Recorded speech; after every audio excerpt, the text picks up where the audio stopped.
Entremos de lleno en esto.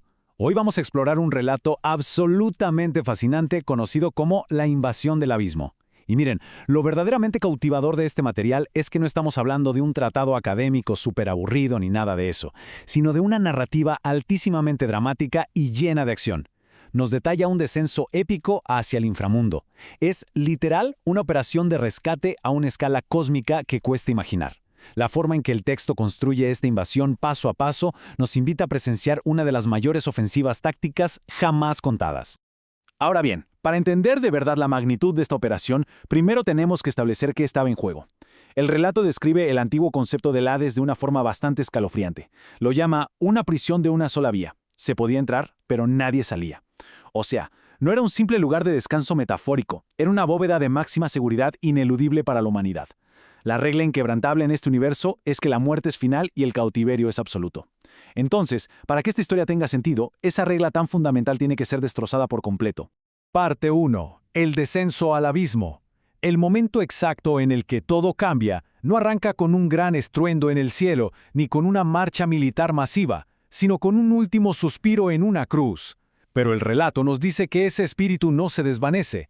De inmediato se transforma en una luz cebadora que se desploma en caída libre a una velocidad vertiginosa, directo hacia el centro de esta prisión de la que, se supone, nadie puede escapar. Y el texto nos da un contraste sensorial brutal para que sintamos este momento. Fíjense, antes de la invasión, el abismo era pura obscuridad densa y un silencio sepulcral, el vacío absoluto. Pero de repente nos describe un cambio aterrador, una luz cegadora lo inunda todo, y las enormes estructuras de piedra empiezan a vibrar con una fuerza tremenda. No estamos hablando de una entrada sutil ni de un visitante silencioso, es el choque violento de dos realidades, el anuncio de que esta fortaleza inexpugnable está bajo un asedio frontal. Pasamos a la parte 2, el pánico y la ruptura. Y la verdad es súper fácil percibir el terror absoluto de las fuerzas oscuras en este punto de la historia. Imagínense, estos guardianes demoníacos que habían gobernado sin que nadie los cuestionara desde el principio de los tiempos, de pronto escuchan un golpe seco que retumba en todos lados. Una autoridad de otro mundo está exigiendo entrar. Y ojo, no es una sugerencia educada, es una exigencia que hace temblar los mismísimos cimientos de su realidad.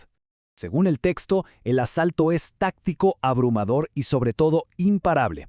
Nos detalla una progresión casi militar. Primero, el descenso a toda velocidad envolviéndolo todo con luz. Segundo, la destrucción física de estas defensas milenarias. Tercero, el desarme total de las entidades gobernantes, incluyendo a la muerte misma, dejándolas sin recursos. Y todo esto culmina en el gran objetivo, tomar el control arrebatando las llaves.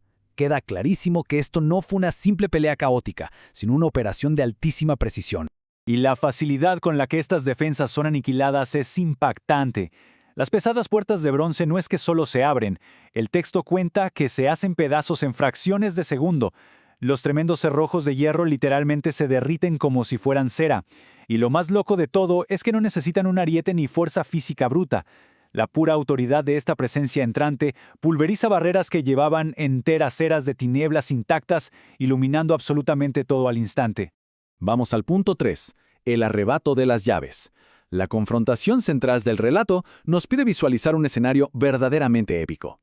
La muerte, descrita como la regente suprema del inframundo, y los señores de la oscuridad terminan arrinconados y retrocediendo ante el brillo de esta presencia inmortal. Todo ese poder absoluto que creían tener se esfuma de la nada frente a una fuerza que simplemente no juega bajo sus viejas reglas. Y aquí llegamos a uno de los conceptos más fascinantes de todo el análisis. El texto lo enmarca como el acto legal más grande de la historia. O sea, no se trata solo de ganar a los golpes. Quitarles las llaves representa una transferencia vinculante de la máxima autoridad en el cosmos. Es un cambio total de jurisdicción. Quien tiene las llaves decide quién entra, y, lo que lo cambia todo, quién sale. Poner esta invasión en términos de pura legalidad universal le da una profundidad tremenda a la historia. El resultado directo de este trámite cósmico es la neutralización absoluta de los viejos jefes. Las fuentes detallan súper vívido cómo estos opresores terminan atados, encadenados y completamente humillados en su propia casa. Quedan impotentes, desarmados frente a las mismas almas que tuvieron de prisioneras por un montón de generaciones. Es una inversión total y un giro dramático enorme en la estructura de poder de ese universo antiguo. Llegamos a la parte 4, el rescate en las celdas. Con los guardianes ya derrotados, el relato hace un cambio de tono drástico. Pasamos de toda esa acción militar intensa a un momento de muchísima conexión emocional cuando se entra a la zona de espera, el lugar exacto donde estaban todas estas almas justas aguardando. Y para captar de verdad el peso aplastante de esa espera, la narrativa nos tira una escala de tiempo que te vuela la cabeza. Milenios. O sea, no estamos hablando de días o un par de décadas. El texto dice que los primeros padres de la humanidad pasaron milenios en la sombra, aferrándose a la esperanza de que este preciso instante llegaría. Es un nivel de anhelo a una escala incomprensible. El relato describe este encuentro como algo súper conmovedor. Nos cuenta cómo este libertador se acerca, toma las manos de esos primeros humanos y con una autoridad que ya nadie le puede discutir, suelta una frase que altera la realidad. El tiempo de la esclavitud había terminado. Es el cierre oficial de esos milenios interminables, la ruptura definitiva de la regla máxima del inframundo. A raíz de esta liberación, la atmósfera de ese lugar se transforma de una manera radical. Pensemos que el inframundo estaba diseñado arquitectónicamente para ser un depósito de sombras, una sala de espera eterna y silenciosa. Pero de la nada, esa oscuridad choca con algo para lo que no estaba preparado en lo absoluto. El lugar entero se inunda de cantos y de una alegría desbordante por el reencuentro con los antiguos profetas. Simplemente, el abismo no estaba construido para soportar tanta esperanza. Punto 5. El gran éxodo triunfal. Porque, seamos claros, la misión nunca fue entrar heroicamente para decir hola o dejar un mensajito y ya. El objetivo principal era vaciar el lugar completo. Y así, la historia nos prepara el escenario para una marcha masiva, súper orquestada, directo hacia la salida del abismo. Cuando miramos la línea de tiempo de esta epopeya, es para no creerlo. Todo arranca el viernes con ese suspiro fatal, seguido por el descenso veloz y la toma de control. La tensión sube a 1000, pero todo culmina súper rápido durante la madrugada del domingo con ese tremendo éxodo masivo. En el transcurso de un solo fin de semana, la historia nos empaca una invasión completa, la rendición enemiga y la conquista total sobre el reino de la muerte. Para este clímax, el texto usa una metáfora militar súper clara y majestuosa. El libertador no sale escondiéndose por la puerta de atrás, para nada, sale marchando al frente como un general victorioso. Y no vuelve con las manos vacías, trae consigo el botín de guerra más valioso de todo el universo, la libertad absoluta de una multitud inmensa, sacada para siempre de las garras de la muerte.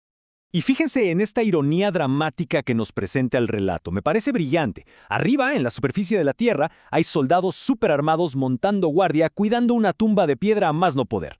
Pero estaban custodiando un cascarón vacío, sin tener la menor idea de que la verdadera guerra cósmica ya se había librado y ganado justo bajo sus pies. Mientras cuidaban una piedrita inofensiva arriba, allá abajo la prisión real de la humanidad estaba siendo completamente vaciada. Todo este recorrido nos deja con una reflexión final buenísima basada en este texto. ¿Cómo cambia esta victoria las reglas del universo para siempre?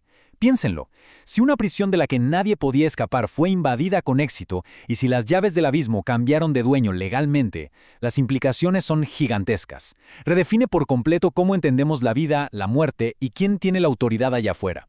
Es un relato estructurado de manera increíble sobre el asedio más grande jamás contado. Un asedio que nos deja pensando, ¿quién tiene realmente el control de las llaves hoy?